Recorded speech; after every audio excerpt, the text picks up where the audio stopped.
Salut à tous, c'est Sophie Story. Aujourd'hui, je vais te lire et traduire Never Follow a Dinosaur. En français, Ne suis jamais un dinosaure par Alex Latimer. Une après-midi, Joe et sa sœur Sally repérèrent d'étranges empreintes de pas. Qui, selon toi, a fait ces empreintes? Demanda Sally. Joe regarda de plus près. Étant donné la taille et la forme des empreintes, je pense qu'elles ont été certainement faites par un dinosaure. Ils suivirent les empreintes de pas. Le bol de Willoughby était vide. Ça doit être un dinosaure très affamé, dit Sally, car il a mangé toute la nourriture de Willoughby. Ils suivirent les empreintes de pas dans la cour. « Regarde comme elles sont profondes !» dit Joe. « Ça doit être un dinosaure très affamé et lourd pour avoir fait de telles empreintes si profondes. » Ils suivirent les empreintes de pas, pile à travers l'étang à poissons de papa. « Il semble aimer l'eau, » dit Sally. « Donc, c'est un dinosaure affamé, lourd et qui nage. » Un peu plus loin, les empreintes de pas devinrent sinueuses et se chevauchèrent. « Que s'est-il passé ici ?» demanda Joe. « Probablement une sorte de danse, » dit Sally. « Je dirais que c'est un dinosaure affamé, très lourd, qui nage et qui danse. »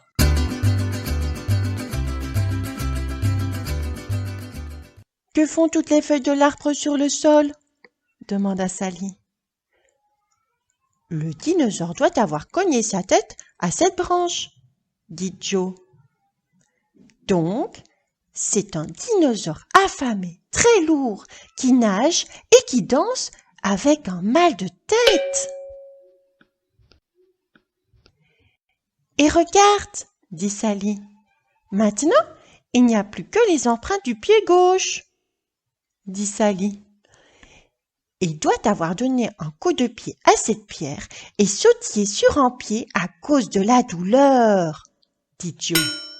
« C'est un dinosaure affamé, lourd, qui nage et qui danse avec un mal de tête et un pied douloureux. » Puis, un peu plus loin, les empreintes de pas s'arrêtèrent net. Sally et Joe cherchent autour d'eux le dinosaure affamé, lourd, qui nage et qui danse avec un mal de tête et un pied douloureux. Mais ils ne le virent nulle part.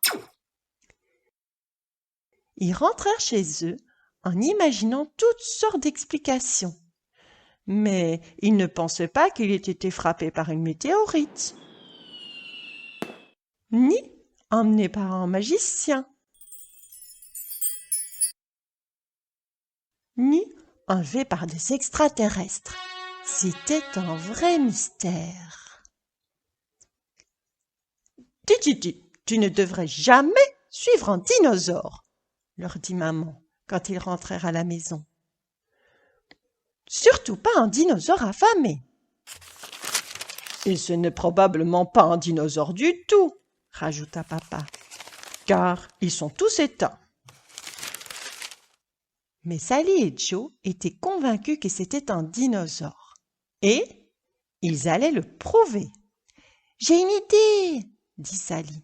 « Construisons un piège et attrapons-le. » Donc, ils passèrent toute l'après-midi à dessiner, à courir et construire le piège parfait à dinosaure. C'est trop-ci pour la nourriture de chat.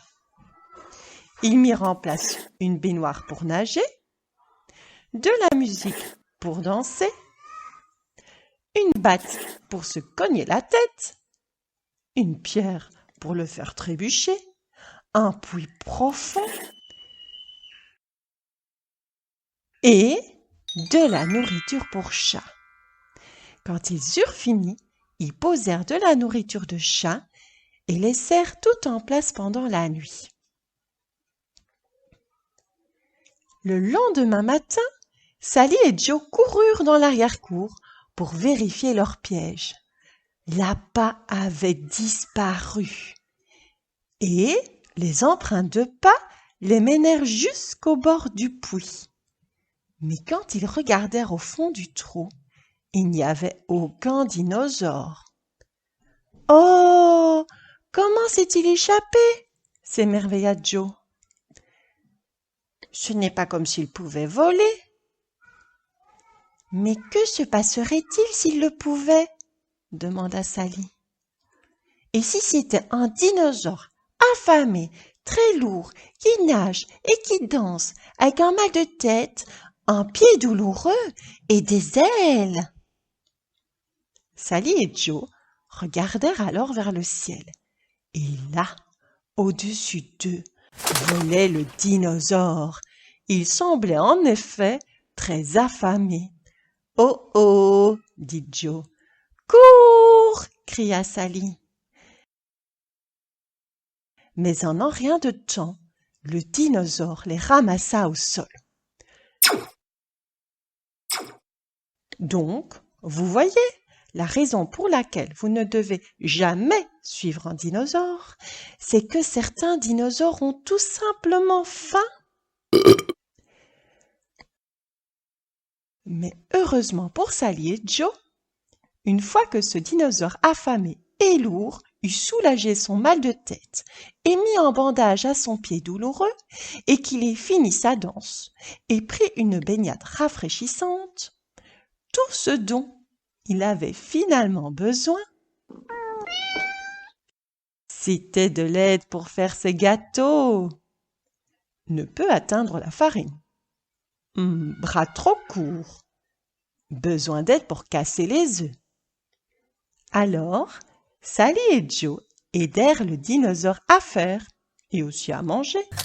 Plein de délicieuses friandises. Miam! Cette histoire est à présent terminée. Merci beaucoup d'avoir regardé. Pour retrouver toutes les informations de ce livre, regarde dans la barre d'infos. Rejoins-moi aussi sur Sophie Ferry. Et abonne-toi. Merci.